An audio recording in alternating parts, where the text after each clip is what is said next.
പറക്കായിരുന്നു. എങ്ങനെയാണല്ലേ സ്വപ്നത്തില്. അപ്പൊ അമ്മ എന്നെ വിളിച്ചെനിപ്പിച്ചു. ഞാൻ നല്ലൊരു സ്വപ്നം കാണായിരുന്നു. ദുബായിൽ എത്താൻ പറ്റിയില്ല എന്ന് പറഞ്ഞ് ഞാൻ വിഷമിച്ചു. അപ്പൊ അമ്മയോട് ഞാൻ ചോദിച്ചു, എന്തിനാണ് ഇത്ര രാവിലെ എന്നെ വിളിച്ചത്? നല്ല ഇരുട്ടും തണുപ്പുമായിരുന്നു പുറത്ത്. അമ്മ പറഞ്ഞു നമ്മളിന്ന് അമ്പലത്തിലേക്ക് പോകുന്നുണ്ട്, പോയി കുളിക്കാൻ. ഞാൻ പോയി കുളിച്ചു മടിയോടെ.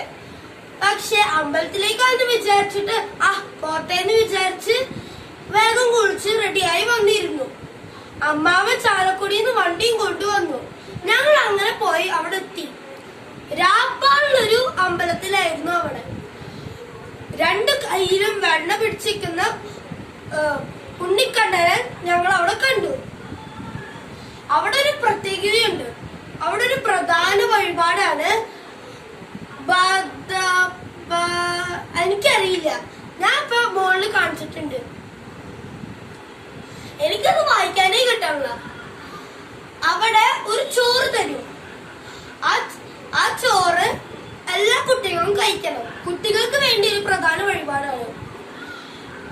തൈര്, കുരുമുളക്, ഉപ്പുമാങ്ങ, ഇതെല്ലാം എന്തൊക്കെയോ ചേർത്തിട്ടുള്ള ഒരു ചോറായിരുന്നു അവിടെ തരുന്നത്. അത് കഴിച്ച ഉണ്ണിക്കണ്ണൻ എപ്പോഴും നിങ്ങളുടെ കൂടെ ഉണ്ടാവും എന്നാണ് അവിടുത്തെ വിശ്വാസം. ഞങ്ങൾ അത് കഴിച്ചു. അവസാനം എല്ലാ കുട്ടികളുടെയും മാതാപിതാക്കളും മുത്തശ്ശിമാരും മിഠായികൾ, ദക്ഷിണ, പഴങ്ങൾ എല്ലാ കുട്ടികൾക്കും കൊടുത്തു. അതാണ് എനിക്ക് ഏറ്റവും ഇഷ്ടപ്പെട്ടത്. കുറെ ചോക്ലേറ്റുകൾ ഇന്ന് രാവിലെ കിട്ടി. ഞാനൊരു കാര്യം പറയാൻ മറന്നുപോയി. ആൺകുട്ടികൾ മുണ്ടെടുത്ത് വേണം പ്രസാദം കഴിക്കാൻ.